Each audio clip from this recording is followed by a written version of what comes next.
Salmo 139. Achamos?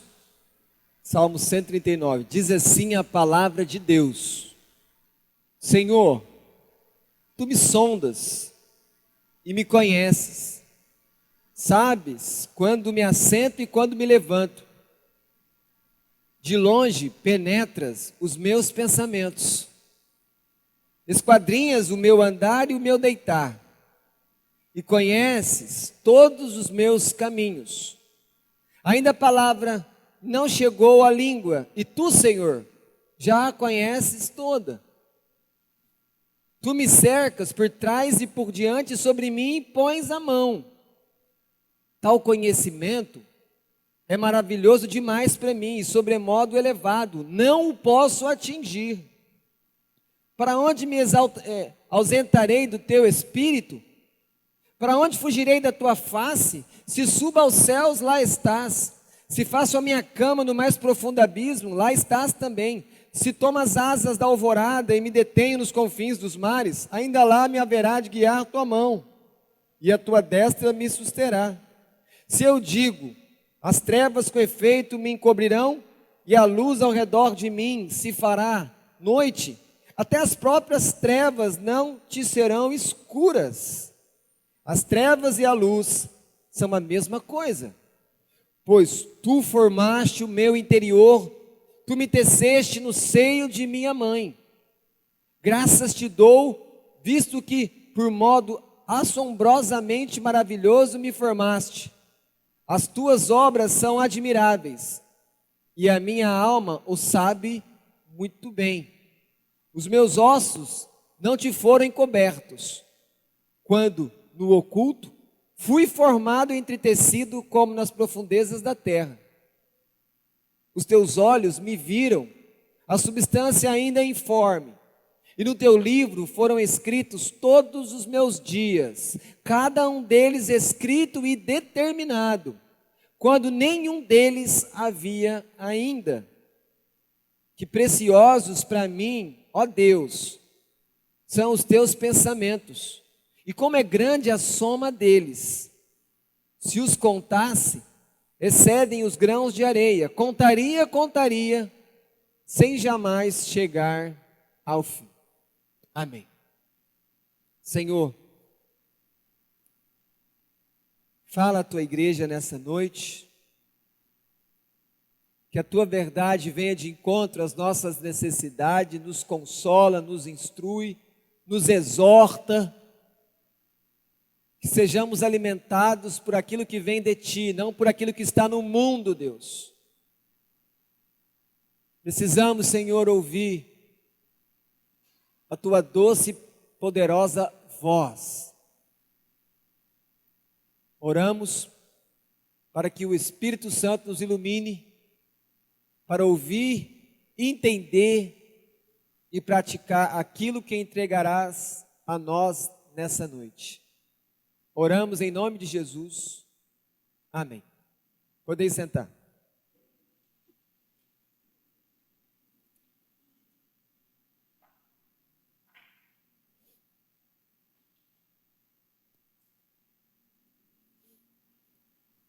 Nós costumamos ouvir uma frase no mundo que diz assim, que o conhecimento vale muito. Quando nós temos o conhecimento, ele nos coloca em posições diferentes. Seja um conhecimento acadêmico, conhecimento da escola, seja um conhecimento de uma mulher mais velha instruindo uma mulher mais nova. A Bíblia diz que a gente precisa investir o que nós temos para adquirir mais sabedoria, para sermos mais sábios, para termos mais conhecimento, porque quanto mais conhecimento nós temos e vivendo conforme o que Deus nos dá, nós vamos sofrer menos e nós vamos entender mais as coisas de Deus. Mas esse Salmo 139, ele coloca um certo limite para nós. Nós temos que buscar o conhecimento, temos que entender as coisas, mas nós somos criaturas há um limite até onde a gente consegue conhecer as coisas que estão ao nosso redor. Na verdade, é sabido por todos que o homem não entende nem a si mesmo. Às vezes nós fazemos coisas que depois nós não entendemos por que fazemos aquilo e deixamos de fazer coisas que precisávamos ter feito. Nós não temos essa condição nem de se examinar. Tanto é que quando nós vamos confessar os nossos pecados, é inteligente espiritualmente falar para Deus: Deus, me perdoa dos pecados que eu nem estou percebendo que eu estou cometendo contra o Senhor, mas os pecados estão lá. E graças a Deus, pela vida de Cristo, que remove toda a culpa dos nossos pecados. Então esse Salmo 139 fala da onisciência de Deus. Deus conhece todas as coisas, e é isso que o salmista vai falar do verso 1 ao verso 6. Deus sabe todas as coisas, não há nada que esteja encoberto diante de Deus. Tu me sondas e me conheces. Essa palavra, sondar, quando o salmista usa ela, ele está querendo dizer que Deus nos conhece com riqueza de detalhes, Deus nos conhece de maneira profunda. Essa palavra está querendo trazer aqui para nós que esse sondar é como um mineiro que fica escavando ali na mina e cavando naquela montanha, e cavando e procurando o ouro, o metal precioso que ele busca, e ele vai escavando cada vez mais fundo até encontrar aquilo que ele está procurando. Esse sondar também lembra a nós quando uma pessoa vai adquirir uma terra, uma casa.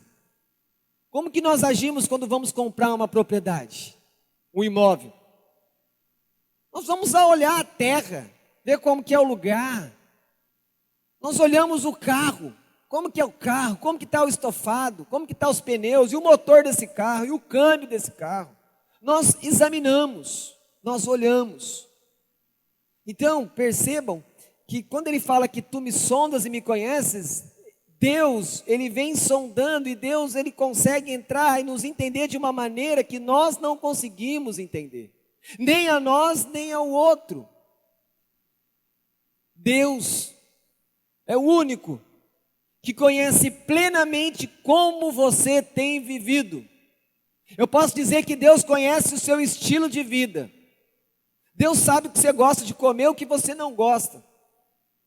Todos vocês estão sentados, mas cada um está sentado de uma maneira, e Deus sabe o jeito que cada um de vocês senta, porque cada um tem uma maneira diferente de sentar, e quem é que vai entender isso? Quem é que vai poder analisar isso com riqueza de detalhes, se não o Senhor? Diz aqui que no verso 2, que o Senhor sabe como eu me sento, quando eu me levanto. Quando você senta para comer, o Senhor sabe.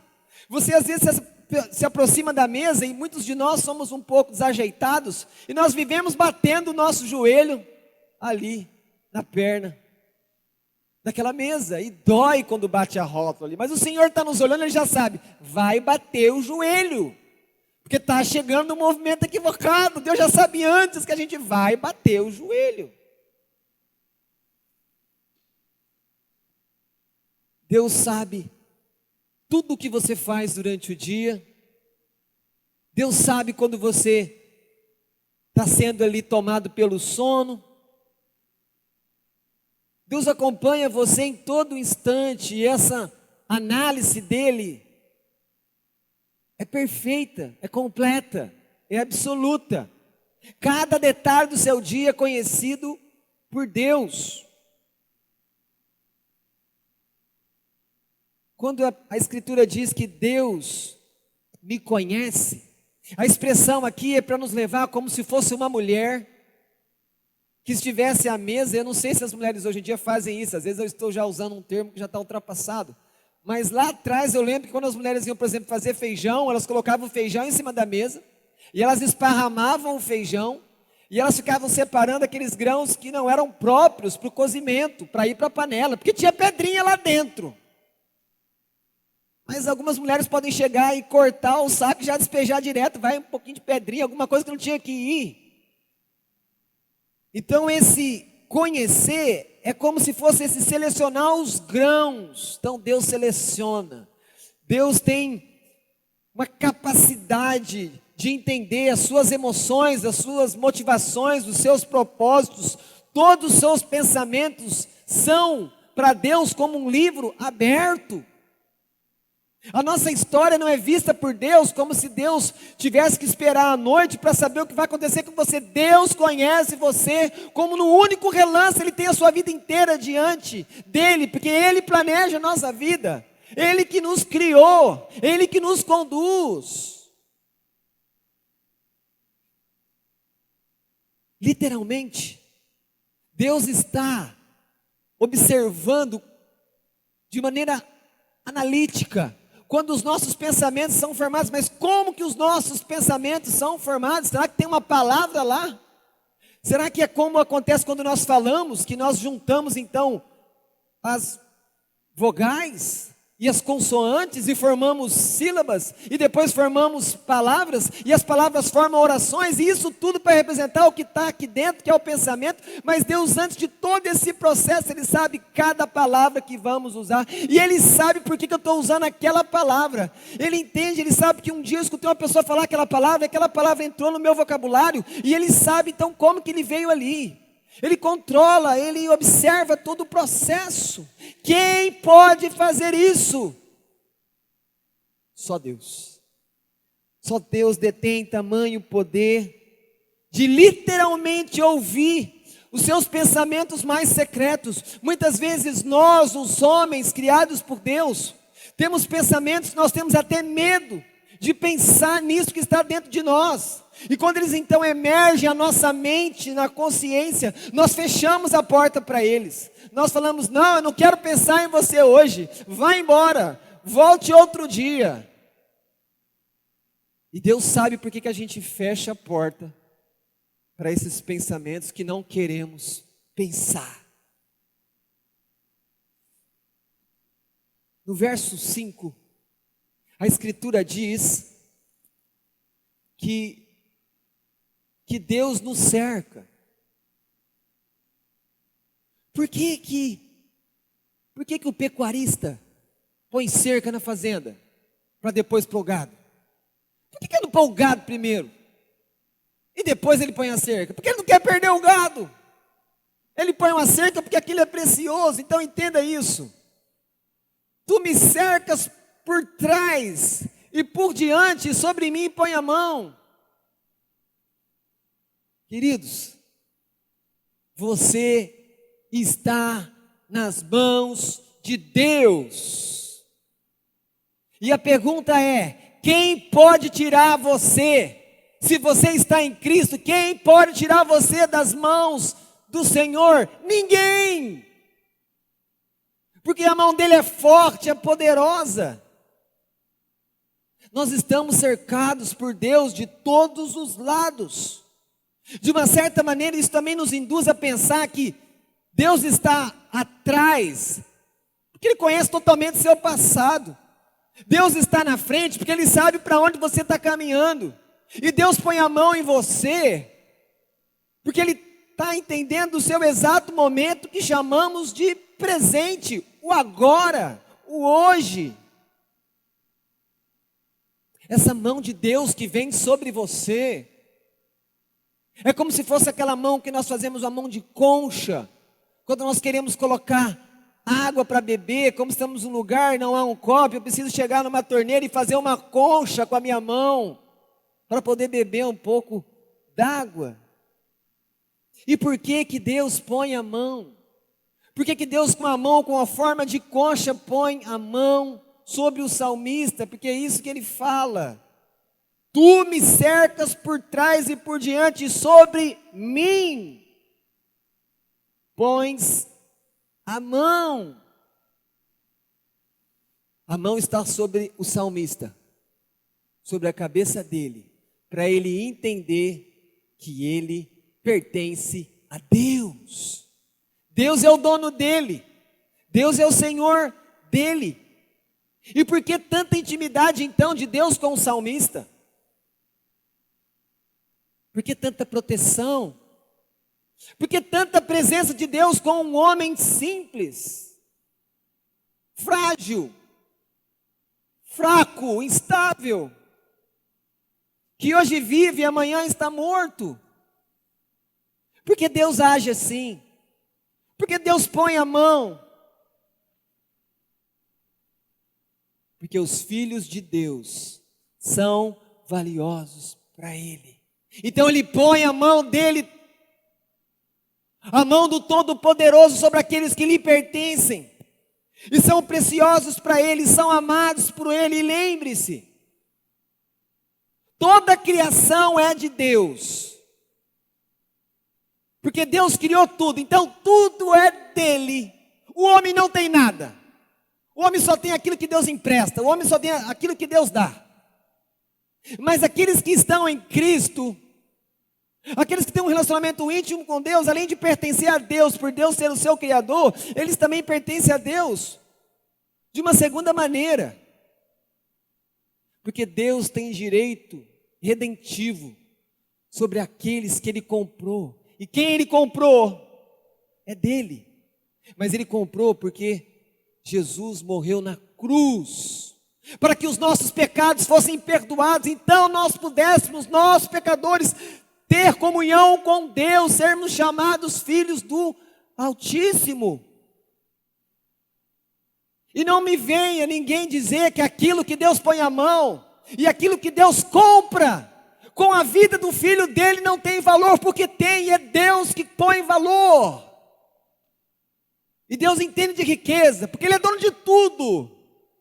Ninguém compete com Deus, não há concorrentes para Deus. Perceba então como o salmista está diante, tanto da onisciência de Deus, mas da presença de Deus, da proteção e do amor de Deus. E isso tudo, como ele diz no verso 6, tal conhecimento é maravilhoso demais para mim. Eu não sabia que Deus me amava tanto, eu não sabia que Deus me protegia tanto, eu não sabia que Deus estava de maneira tão íntima, eu não sabia que eu tinha esse valor. Quantas pessoas se sentem tão valorizadas, como se a vida dela não tivesse importância. Mas todos são importantes para Deus. Principalmente aqueles que Ele comprou por meio da vida de Jesus. E então, a refletir sobre quem é Deus e o conhecimento de Deus, o salmista ele fica admirado, fica espantado. E não é isso que eu e você precisamos também permanecer diante de Deus, falar: Deus, o Senhor conhece tudo, o Senhor conhece todos os meus dias, o Senhor me conhece antes que eu tivesse a própria consciência que eu existo. Quem pode me conhecer como o Senhor? E essa admiração toda é porque só Deus é onisciente, só Deus conhece todas as coisas, só Deus sabe tudo, com riqueza de detalhes.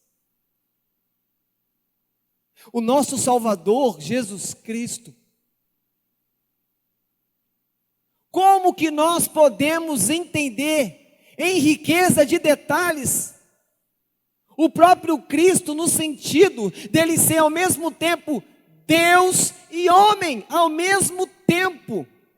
Numa só pessoa. Cristo não são duas pessoas, Ele é uma pessoa com duas naturezas diferentes, uma divina, outra humana, e essas naturezas não se misturam. Apenas uma pessoa, Deus plenamente, homem plenamente. Como é que eu entendo isso? Isso foge à minha capacidade de conhecimento, eu não consigo chegar nos detalhes.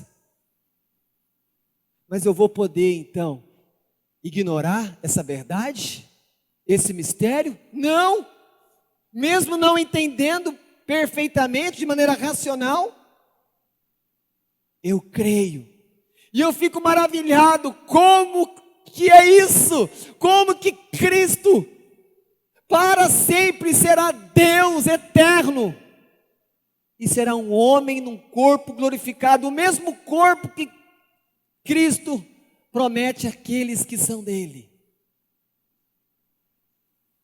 O salmista declara sobre o conhecimento de Deus no verso 6, no final do verso 6, ele diz: não o posso atingir. Deus, eu não consigo entender como o Senhor entende. Deus, eu não consigo conhecer como o Senhor conhece. Eu não consigo saber os detalhes que o Senhor sabe.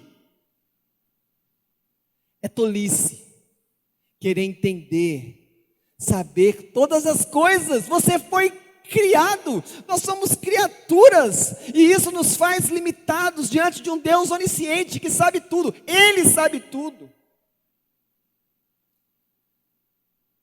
Não somos deuses, não temos conhecimento de todas as coisas. Conhecer todas as coisas é algo exclusivo ao Senhor. Parafraseando o próprio Senhor Jesus, a Deus o que é de Deus, e ao homem o que é do homem. E a partir do verso 7, então, quando o salmista diz: para onde me ausentarei do teu espírito? Em que lugar eu possa estar? Em qualquer lugar criado por Deus, no tempo e no espaço, que Deus não esteja ali. Se eu subir, Deus vai, está lá. Se eu descer, Deus está lá. Se eu for para um quarto escuro, achar que ninguém está ali, não conseguindo enxergar a minha própria mão, Deus está vendo a riqueza e detalhes da minha mão. O Senhor também então é onipresente, Ele está em todos os lugares, ao mesmo tempo, porque o tempo e o espaço são servos de Deus. O tempo e o espaço não podem limitar o Senhor, porque como é que o tempo, que conta os dias, que mexe com duração,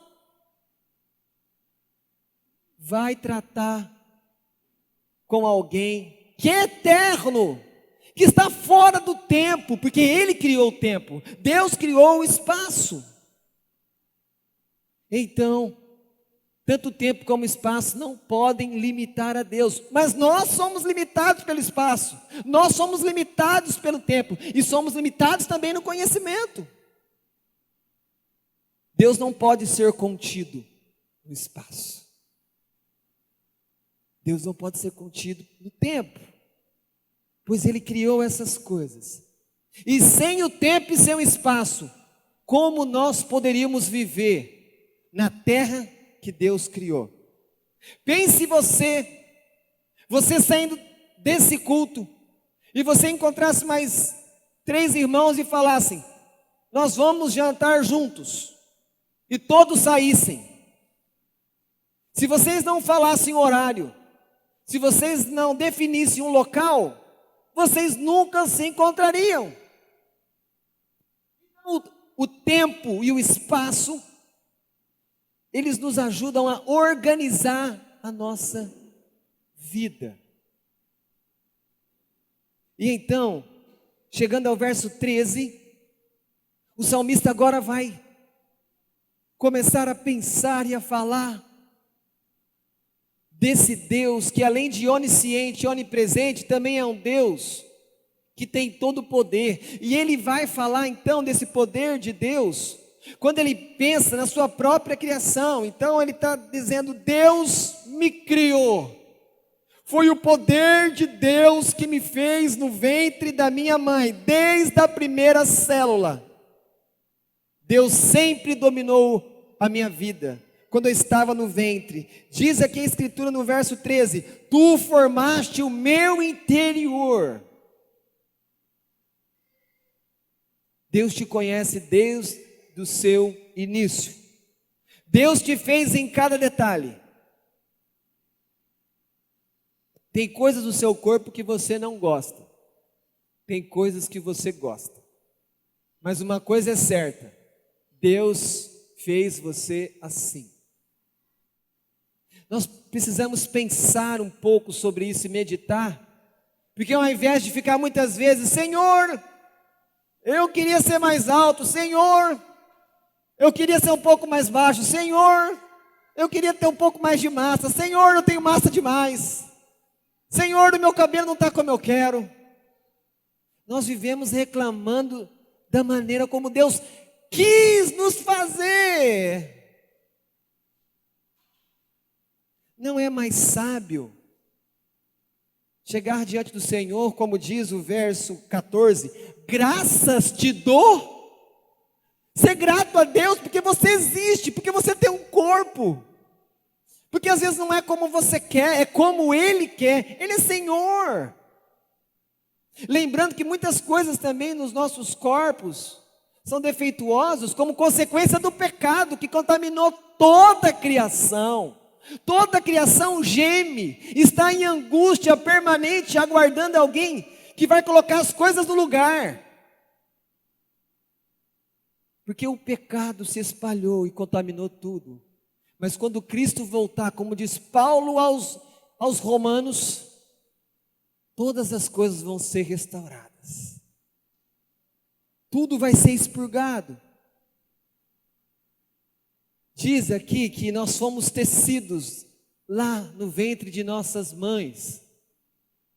É como aquele metalúrgico que participa da fabricação do carro, ele olhando cada peça se encaixar por aquelas máquinas robóticas que vêm e colocam uma peça e continua a linha de produção e coloca outra peça e vai montando aquele carro, como uma costureira que pega um novelho e trabalha e vai bordar e faz uma roupa. Ela teceu. Como aquele artista qualificado que de madeira e alguns outros objetos, ele constrói um piano, um instrumento formidável, magnífico, que conforme aquele que chega com talento diante das teclas, toca de um jeito, toca em outro lugar e combina, sai uma melodia, uma canção que toca os nossos corações. Mas nenhum desses podem ser comparados quando as mãos de Deus teceram você. O Senhor estava ali comandando a própria reprodução no processo da vida. Começamos numa única célula, então nós multiplicamos, entramos num processo de mitose, como diz a biologia, e ali vai se multiplicando aquelas células e vai crescendo, nós não éramos, no início, nós tínhamos um corpo, nós éramos um amontoado de células.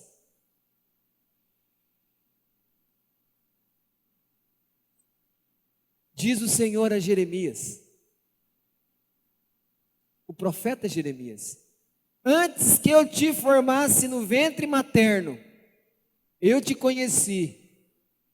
E antes que saísse da madre, do ventre da sua mãe, te consagrei e te constituí profeta às nações. Percebam que Deus estava falando ao seu profeta, ao seu servo, ao seu filho, que ele já tinha um relacionamento com Jeremias, antes que Jeremias estivesse vivo no ventre de sua própria mãe, e que Deus já tinha um propósito para ele, assim como tem para todos aqueles que ele fez. Cada um de nós tem um propósito. Cada um de nós foi planejado por Deus. Ou alguém aqui conseguiu ter uma entrevista, uma audiência com Todo-Poderoso e disse: eu quero existir. Não, você só existe porque Deus quis te fazer. Deus planejou você e te colocou na terra para viver para a glória dEle, para ser servo dEle, para viver as verdades dEle. Gratidão e admiração devem ser as nossas respostas quando nós olhamos como Deus nos fez, nos criou. O verso 15 diz: os meus ossos não te foram encobertos. Deus sabe quando os nossos ossos foram nos formando. Percebam o processo de dentro para fora. Os nossos ossos falam também da nossa estrutura, mas lembre-se, como que são esses ossos? Eles são ali envolvidos, cobertos por músculos. E depois esses músculos são revestidos por pele, deixando o osso, que é a estrutura, que dá sustentação para aquele corpo lá dentro, guardado. O salmista está dizendo que Deus nos conhece lá no interior, onde o outro homem não pode ver. Deus olha para você e vê tudo aberto. E quando eu penso em ossos,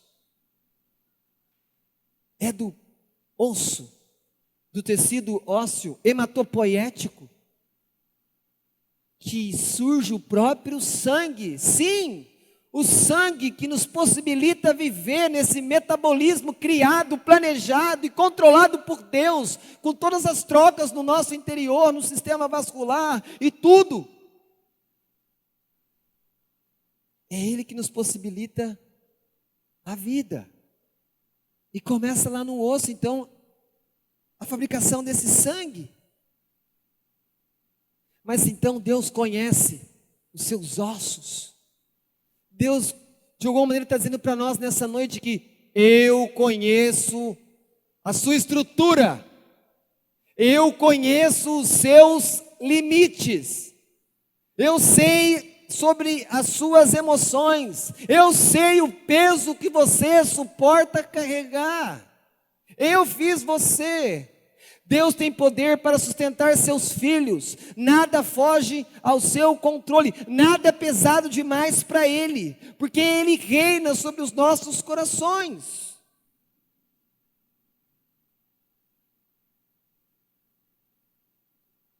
E os teus olhos me viram a substância ainda informe. Deus se relacionava com você quando você ainda não tinha um formato de corpo. Como disse antes, você era um amontoado de células num processo de reprodução, num processo de ir se formando, até que começasse a surgir os primeiros órgãos, os primeiros tecidos. Deus nos viu no ventre de nossa mãe, quando o nosso corpo ainda não tinha uma forma definida. Como ainda alguns podem defender que não há vida a partir da concepção, do encontro do espermatozoide com o óvulo, ali há vida, naquela primeira célula, que a partir dela Deus vai reger todo o milagre da vida, e então vai crescer o corpo. Nós precisamos pensar também nesse texto, porque vivemos dias que os fetos não têm muito valor diante da sociedade. País após país aprovando lei, permitindo o extermínio de vidas que nem têm o direito de se defender. Como diz uma história, um homem que era especialista em fazer abortos, um dia que ele viu, quando ele colocava algo ali para atacar aquele feto, ainda de poucas semanas, mas ele viu a reação do feto tentando se defender. Deus tocou no coração dele, e ele abandonou isso, e ele se tornou um defensor da vida. Porque quando nós entramos nesse processo de Deus, quando o homem quer colocar a mão onde estão as mãos de Deus, ele comete um pecado terrível contra o Criador. O aborto, em primeiro lugar, é um crime de usurpação daquilo que pertence a Deus, daquilo que Deus gerou. Mas a nossa sociedade, o mundo, acha que não, que aquela vida ali é simplesmente um prolongamento do corpo da mãe. Não é isso que diz a Escritura. A relação do feto com a mãe é uma relação de dependência criada por Deus, que é o Senhor da vida da mãe e do feto. Mas o Evangelho de Jesus ainda também nos diz que às vezes aquelas mulheres que passaram por essas situações terríveis, dramáticas, trágicas, de passar por uma situação de aborto, de um aborto provocado, de um aborto criminoso, há perdão em Deus. Há a possibilidade da restauração, porque essas memórias ficam às vezes na mente das mulheres, e elas precisam ser curadas. Deus tem poder, porque Deus é o juiz, e Ele pode perdoar todos os pecados, e Ele perdoa.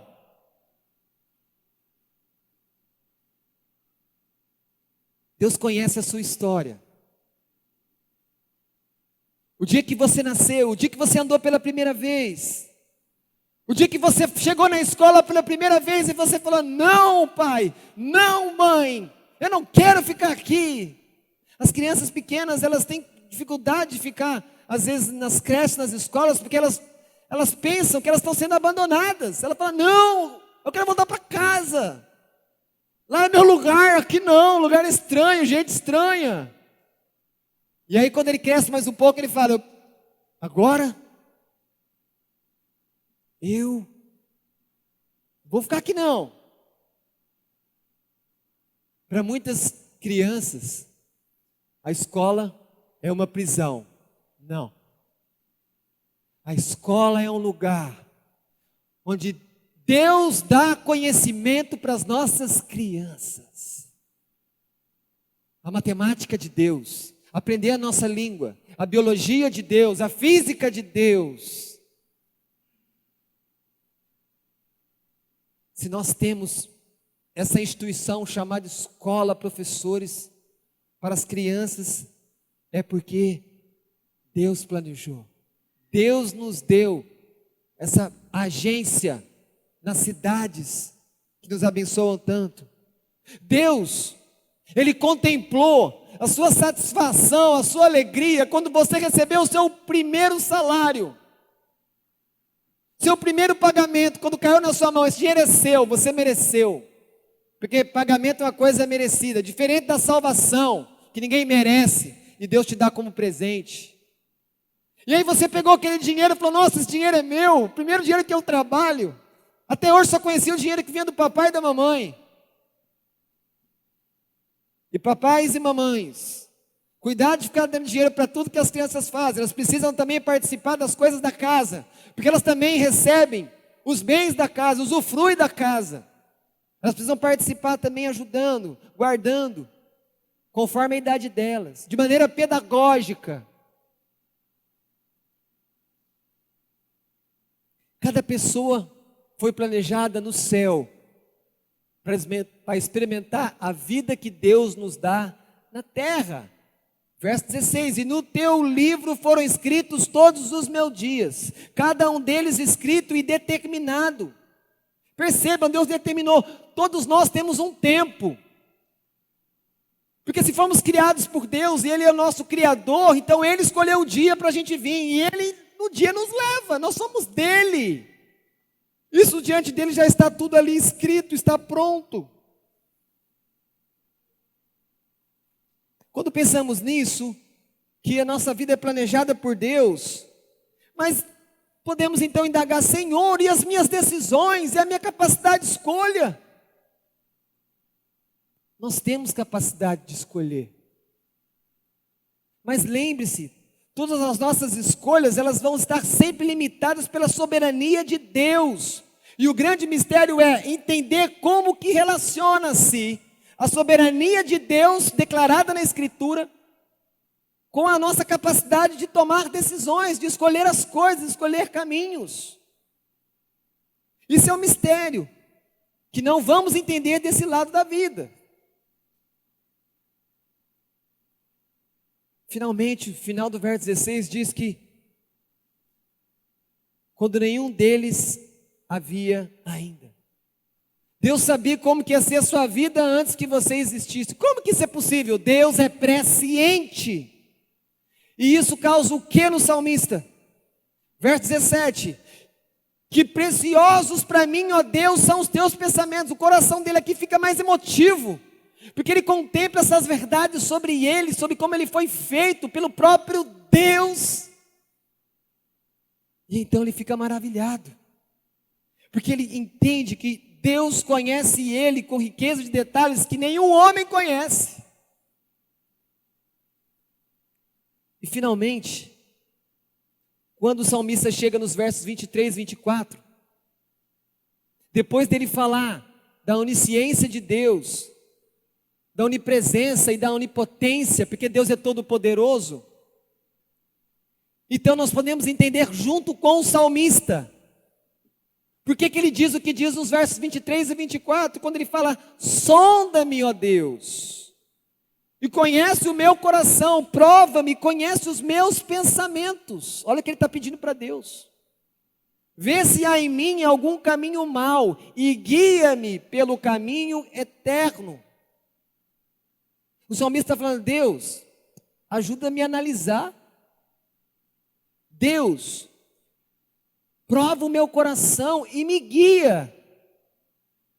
E por que ele pede isso? Porque ele sabia que somente Deus o conhecia como ele realmente era lá no íntimo. E também ele se entregava totalmente ao julgamento de Deus, porque sabia que só Deus tinha capacidade e perfeição para julgar a vida dele. Pois somente Deus detém todo o conhecimento, está em todos os lugares e tem todo o poder. Assim, o salmista encerra esse salmo, mostrando para nós que só Deus nos conhece profundamente. E se no final ele pede para ser provado, ele pede para ser sondado, é como se ele estivesse dizendo: só Deus pode julgar o homem. Nós precisamos descansar nisso, porque só Deus é onisciente, onipresente e onipotente.